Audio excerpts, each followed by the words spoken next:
pre-seen reforms at Jerez in Spain this weekend. Climactic last 3 races with 2 men battling for the championship. Benetton's Michael Schumacher back after a 2-race ban, and Damon Hill.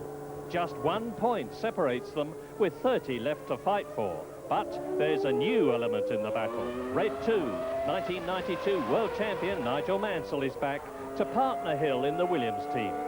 Back after a disappointing 2nd year of Indy racing in America, having created history by winning the 1993 championship in his first year.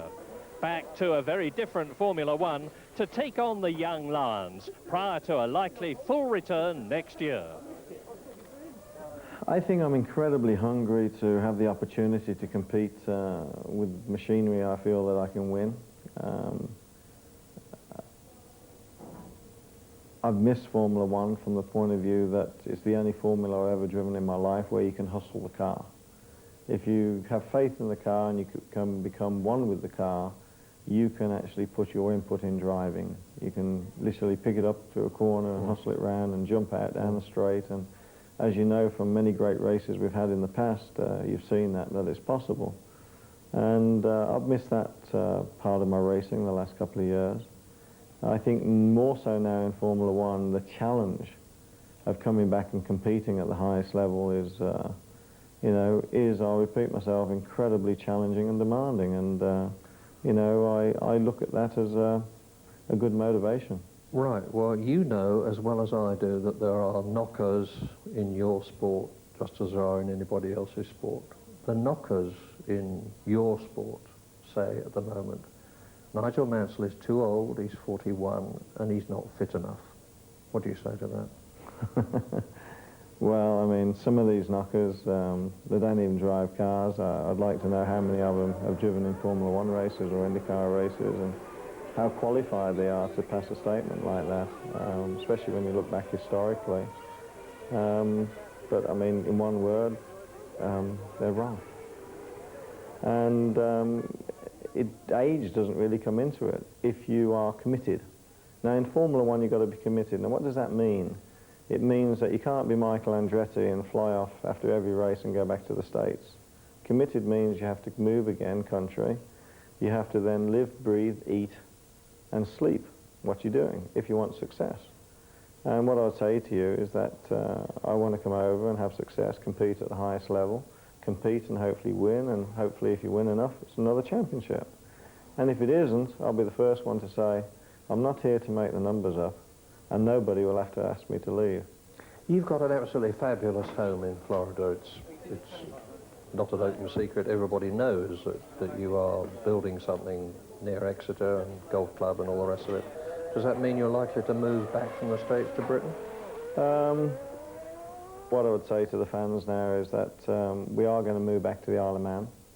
Oh. We're going to move back in December. Oh. Because we've got to be committed. Thought you'd sold it. We have.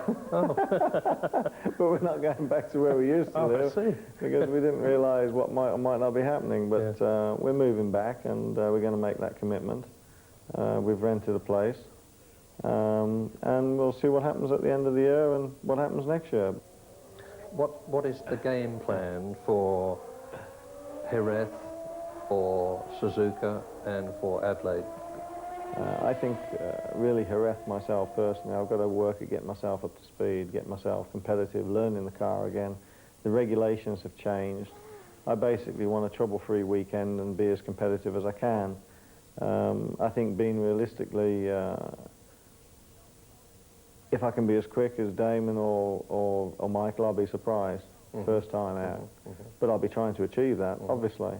But come Japan, in Japan I'll be looking to be more competitive because it'll be my second time in the car within a couple of weeks. I'll be in the time zone, I'll be more refreshed and focused, and I haven't had any distractions in the meantime. And then, of course, Australia, I hope to be even stronger again. So, what's going to happen at one of these races if you come out of the last corner of the last lap in the lead with Damon tucked up behind you? I think we've got to wait and see if we're in that fantastic position, Murray. But I dare say, the team will be talking with me and I will be with them. But, I have to say to you with a wry smile that, 1 week I'm too old and here you are asking me, well, what's going to happen? I didn't say you were too old. I said people say you are too old. But I mean, we'll have to just wait and see. I have made a prophecy that you're going to win in Australia. Well, that means I probably won't even start the race then, won't it? I mean, he's done it to me. I come back and he's sabotaging me. 100-200 for the common sense answer to no risk investment with General Access.